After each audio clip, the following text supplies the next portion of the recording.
And good morning. This is the Elliott Wave weekly update for the Dow Jones Industrial Average being recorded on Sunday, August the 31st at 9:50 a.m. Pacific Daylight Time.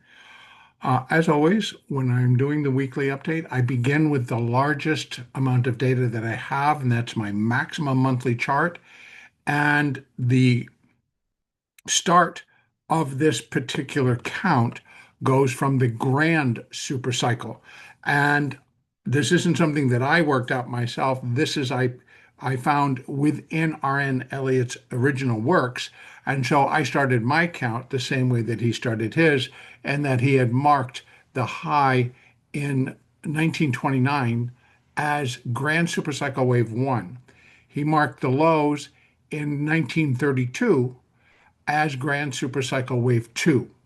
So based on that, then, we have been in, since 1932, a Grand Supercycle third wave. Now, what's going to be in that third wave are going to be 5 waves of supercycle degree. And so far, we only have 1 and 2. So what then? We're in supercycle wave 3 of Grand Supercycle Wave 3. We move it up. And the next one up is this cycle degree. So within this supercycle, wave 3, there are going to be 5 waves of cycle degree, of which 1 and 2 are complete, and wave 3, cycle wave 3, nearly so. So in essence, what I believe the market is finishing, and this all started in 1949, what is the cycle third wave? And that is the 3 of 3 move. It's going to be the largest section of this larger move. And obviously, we already can see that it is 7, let's see, 50, 60, 70, 80, 90. Yeah, it's actually 8 decades. It's about 7.5 decades right now in length, in terms of time. So within this cycle wave 3, we'll have and we will track the development and putting in 5 waves of primary degree, of which we have 1, 2, 3, and 4 complete. So we're in primary wave 5 of cycle wave 3. Now, I'm going to bring this down because what's going to be in primary wave 5 are 5 waves of intermediate degree, of which 1, 2, 3, and 4 complete. So we're in intermediate wave 5. And I can continue to break this down that we are inside of intermediate wave 5. It'll be 5 waves of minor degree, of which 1, 2, 3, and 4, I'll show that in a minute, are complete, and we're in minor wave 5. And I actually believe we're in minute wave 5. So we're very, very close to finishing this long-term third wave of cycle degree. Now, what comes next is a cycle fourth wave. Now, many people just have a hard time wrapping themselves around the possibility that the market can drop substantially from where we are. But in essence, really, folks, all we're doing is correcting this massive cycle third wave. And if we just stick to what Elliott gave us by telling us that a fourth wave in motion will find its terminus or its endpoint within the price territory of the fourth wave of one lesser degree. While as these get larger in terms of what's completing, the pullback or the correction is also going to be larger. Now, everybody wants to think about what could really contribute to that. Well, there are so many different factors that are just kind of sitting out there and waiting. There are so many things that can really just break the back of this market. There's so many things that people want to hold on to. Now, the big thing that someone brought up, and rightfully so, was that, well, if AI is really taking hold, and why would we expect that stocks are going to drop as strongly as they can without damaging, or just really bankrupting the companies? And this is where I don't see that part. I do see, if we just go back to what we saw in the NASDAQ and the dot-com bust, when that broke, everything went down. The NASDAQ lost 87% of its value in about a year and a half to 2 years, maybe even less. And that saw a lot of damage and a lot of companies just cease to exist because everything was overdone. The market was overbought.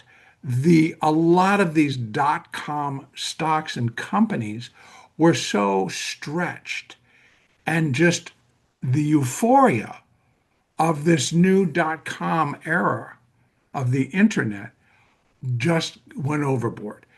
Well, I dare say, are we now experiencing the same thing again, where we see anything with AI gets to go up, and based on earnings from NVIDIA, based on earnings from Microsoft, based on earnings from other companies that are in the AI space?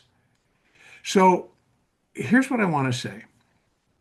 Companies like NVIDIA, Microsoft, Amazon, Google, Tesla, Meta, the ones that are heavily involved in developing in their own space artificial intelligence and using artificial intelligence.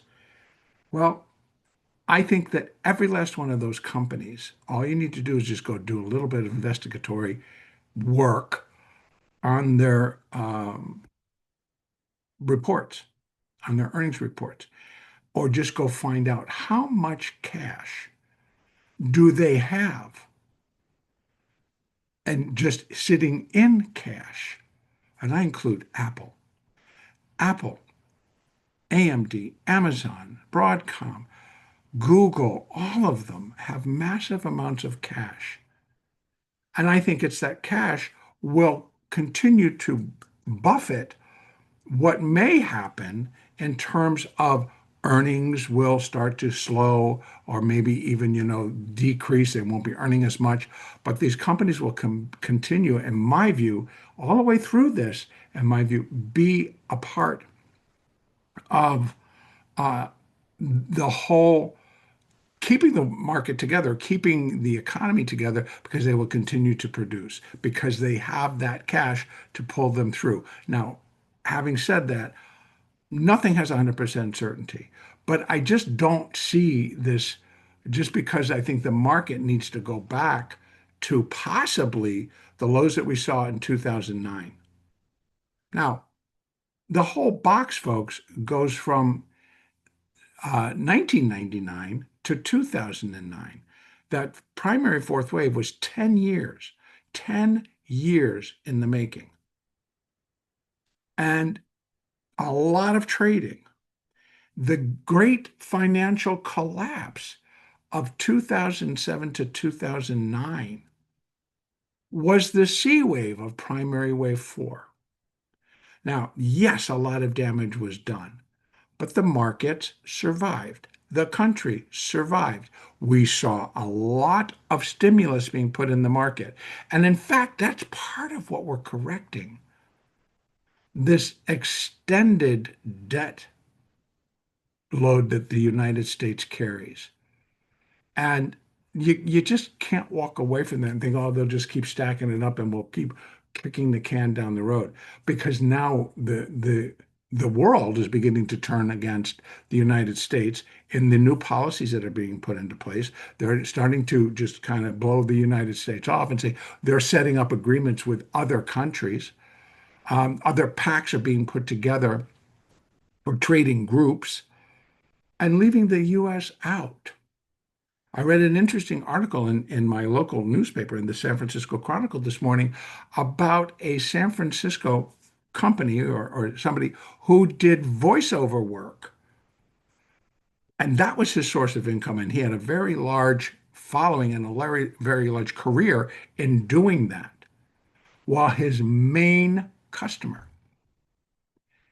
and you would think maybe where would it come from, that he produced and did a lot of voiceovers for, cut the contract, stopped, just said, no, Why? Because he's American, because of what's happening in the country. Now, this actually was a Canadian company that cut the contract, that canceled the contract, that cut this gentleman's livelihood at the knees, cut it off at the knees.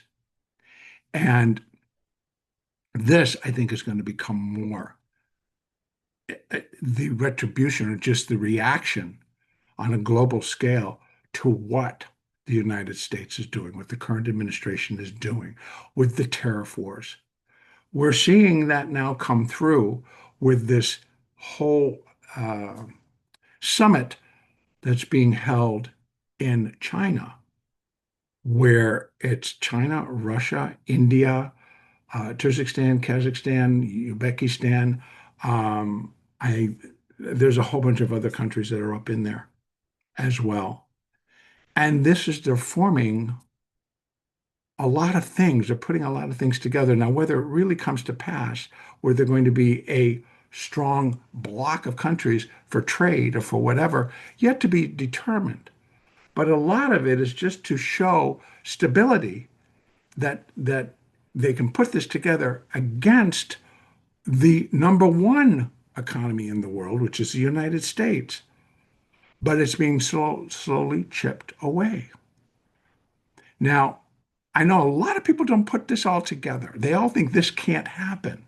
And that I think can be a problem. I think it's like we can't go on the basis that these things can't happen. The market can't go down because that's going to cost you.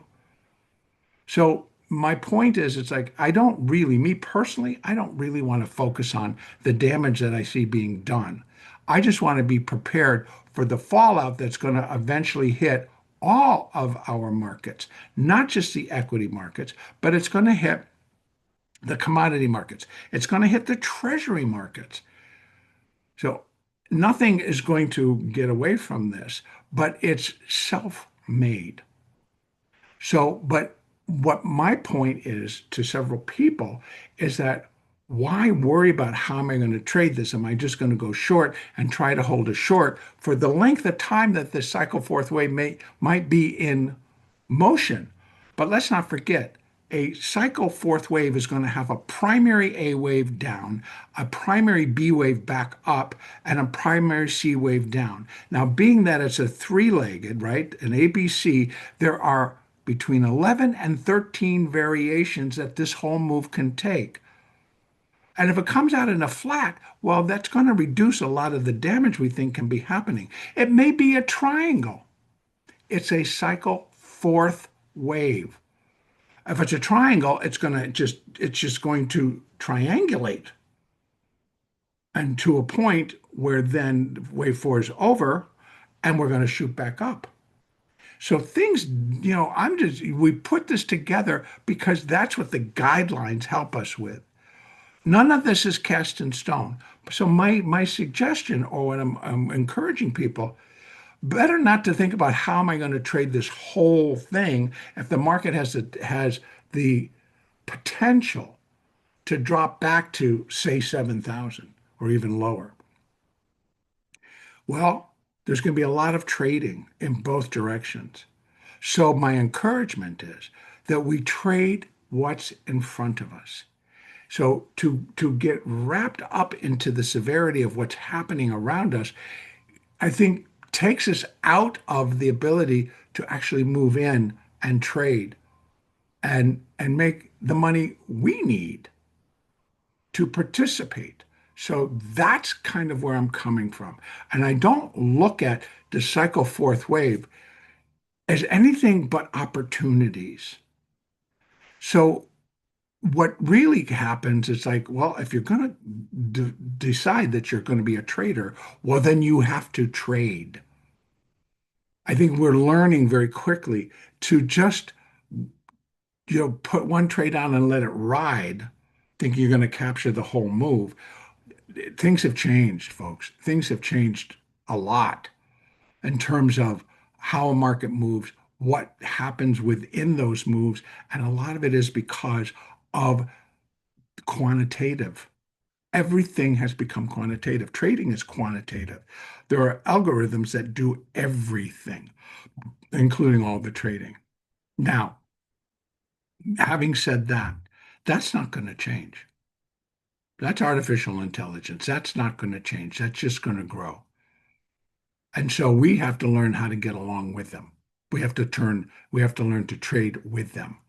So you might have to shorten your whole game plan so that you're catching all these moves. And it involves options and it involves futures and it involves stocks, everything, whatever your choice is. More on that as we go through. But I needed to touch on that because I'm getting a lot of comments from people that are just basically, they don't see that the possibility of a large drop is possible because of all these other things that are going on. And I'm like, those other things are going to continue to go on, but that doesn't mean they're not going to drop. Okay. If the market is strong enough to on the push in one direction or the other, then it's going to happen. The other thing we need to consider, we are at new all-time highs here on the Dow. Now I want to start breaking this down because what we're just walking ourselves up with is that final push higher.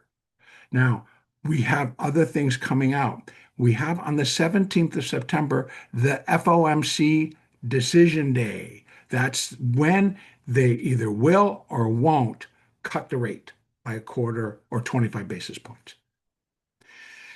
So, but the market is basically pricing that in as a done deal. So when it happens, it's going to force a pop. There will be a pop, either up or down, but there will be a pop. And what I think can happen is we're quickly getting up. We're up so high that we now need to look to see where's the support? Where's the support for the market if something gets pulled out and we start to tumble? Where would that support be? Well, I'm going to tell you, I'm going to come right here and I'm going to go down. First of all, let me go back to what I was talking about. We're in intermediate wave 5. So now I'm going to bring it down to the 5-year weekly chart. And that's how it takes me back. Intermediate 3, intermediate 4. So October of 2022 is where this last phase began. And it has been very dynamic. And it has been new all-time high, followed by new all-time high, followed by new all-time high. So within intermediate wave 5, we have 5 waves of minor degree, of which 1, 2, 3, and 4 are done. Wave 4 completed on April the 7th, 2025. So from that point, we've been in a minor 5th wave going up.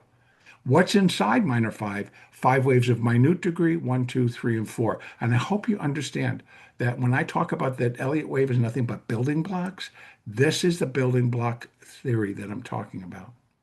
We see 5 waves up, and when 5 waves up are complete and 3 waves down, that then completes 1 level up, a higher move. And so that's why we go top down. So I just walked it from the grand super cycle all the way down to the minute cycle within this minor 5th wave, intermediate 5th wave, primary 5th wave, and cycle 3rd wave. So, and it's taken a long time to get here. So here we are. We're in minor wave 5. Now I'm going to bring this down to the daily. So now we can look to see I got 1, 2, 3, and 4. And now that I have 4, I can add my fibs. 1 to 4 to get wave 5. Well, wave 1 was pretty large. Wave 1 was very large. In the Dow, it's over 3,000 points. Wave 1, over 3,000 points. So with that in mind, it's going to be a dynamic wave 5. And it just kind of, I looked at it, I thought, well, that's the blow off top that I've been looking for. And so wave 5 would be equal to wave 1 at 47,596. And that is my topside target right now. 47,596 or 47,600 or a little bit below. But this is where I'm thinking the market can get. Now, I'm going to break it down to the hourly chart and let's go inside this move, right? Actually, I need a little bit more. I need to get my 30 days. So let me do that and say, okay, so now we have the whole thing. There's the minute wave 4. So we're in minute wave 5. It will consist of 5 waves of minuet degree, of which I believe 1, 2, and 3 are done. So that puts us in minuet wave 4 of minute wave 5. So here are the markers. Now we've already come down, but this pretty much looks like 5 waves down to me. So maybe not. It could be the whole thing, and I put the 4 here. But I'm thinking this is A, and this is A, B, C, B, and we got 1, 2, 3, 4, 5 coming down. And we may, well, here's our markers, 45,297, which is nothing but just a little bit of support. I think we go through it. 45,008 or 45,000 even is an area where I think we could get to. But then ultimately, we may drop even further to 44,075. 775. These are the 3 fib levels that go along with a minuet 4th wave. Now, here you have it. Sub minuet 4, there's its price territory. There's where it is. So if I'm thinking this 4th wave should come down into here. And guess what? 3A2 is smack in the middle. So I'm thinking that we're going to come down, but hold above 45,000. Come down, finish this, and then go back up in another 5th wave. But that 5th wave, I believe, will be finishing it. And it should be dynamic because that's where I'm thinking it should go. A minimum would be 46,000 plus. And I think we can get up to here if my fib relationship between wave 1 and wave 5 holds true. Most common is they're equal. And that puts it at 47,596. Now, once it's done, here's the other thing, and I talked about this in a comment. Someone had mentioned that, once the interest rates, if they get cut and that news is out, the rally's going to come. But they said that could be a tombstone marker type of a move where it goes up and makes that high and you just put a tombstone on it because that's where the market ends. That's where the market dies, so to speak. But the other one that I really like, it's that Wile E. Coyote moment in the market. And those of you who grew up with the cartoons, with the Roadrunner, and Wile E. Coyote was always chasing after the Roadrunner, but so often he would not think about what he was doing, go peeling off a cliff, and then suddenly look, and then look down and realize there's nothing but air below him, and he dropped. So think about it. The market's going to get up, going to hit this high. You're going to take a look both ways, going like, who's there? Who's there? What happens now? And it's like being on air. And then the market just kind of starts to drop. And there's a ton of things that could really do it as well. Could begin to show the decay. Again, for me, folks, the canary in the coal mine has been and continues to be the treasury markets. There's so many things that could break the treasury market. And that could break the market, the equity market. So that's where we have it here in the cash market. I think I'm going to just go out to the daily real quick, and we're just going to take a look and see where we are. You can see, look at that, beautiful. We are still in alignment to go up. On Friday, we came down, on Friday, we came down and we touched the daily 8, but then rose up pretty substantially and closed well enough above it. So, but I think we can come down and break it. But I think then again, coming in here, I think that the 20 holds on the daily 20 holds. And since they're all still in alignment, I think that should continue. Now, let's go over and take a look at the futures market, which actually I have pretty much exactly the same, just a little bit different on our levels. So here we are, minor wave 5. And that is minor wave 5, of intermediate wave 5, of primary wave 5, of cycle wave 3. So within that fifth wave, we have 1, 2, 3, and 4 complete on the minute degree.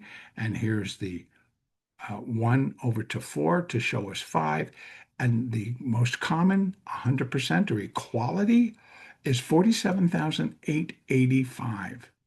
Also of note, the minor fifth wave would be 1.618 times the length of minor 1 at 47,461. Nice little area here of resistance that could complete all the way up to my cycle wave 3. So bringing this down to my hourly chart, here we are inside here. And again, I'm looking for this fourth wave, the minuet fourth wave, and here's our markers. This one, 45,101. And then we have 44,866 should have come all the way down. Here's the previous fourth. So 45,101, again, just like in the cash, comes smack dab in the middle of that previous fourth wave. So these all totally make sense in terms of why the market could stop there and then pick up the rally again. Number one, the C wave would be taking out the low of the A wave, and that's part of what I look for. You can put up some more fibs here, and I will put it to there, and then back up to there. And you can see 100%, 45,147. So wave C would be equal to wave A at 45,147. We have additional support at 45,101, which is 0.382 of for the minuet fourth wave, which happens to also come smack dab in the middle of where we think that the fourth wave of minuet degree should find its terminus, its endpoint within this fourth wave. Smack dab in the middle seems pretty good to me. Even a little bit higher, still smack dab in the middle. If it goes through it, we have additional at 44,866, actually down to 44,733. What this fourth wave cannot do is break below 44,615. That it can't do. And I actually think it's going to hold itself above the 50% as well. This cluster right in here is I think, going to hold and going to finish the fourth and start us up on that fifth wave. And let me just stick these in there. These are going to be of this color because they're sub within inside of it. And let me just kind of put that together. And we just got to take all of this off. 116.8. Right, there we have C wave. And there it is. Very clean. So I think the Dow this rally was pretty strong. But I think we got a little bit more to go. And yep, it's big. And in fact, it was a week. And so today, when Globex opens, it'll be a full week. And I think we'll correct. So, but this is just the way that it's all coming together here. So again, there's that. Back out to that daily just to kind of show our moving averages as well. Still very much on the daily in alignment to finish this and continue higher until we reach that additional high. Now, again, I had put it out there. We're going to go look at it again. 618, 46,194. I think it's a pause. 100% where minute wave 5 equals minute wave 1, 47,885. So it's actually, I'm going to say the cluster, the zone is 47,461 to 47,885. And that's where I'm starting to think this whole thing finishes up. All right, that is going to be it for this week. I think next week we have employment data at the end of the week. And so all eyes will be on that. And because again, we're expecting a rate cut. All right, that's it. Have a great balance of the holiday weekend. And the next update will be next week.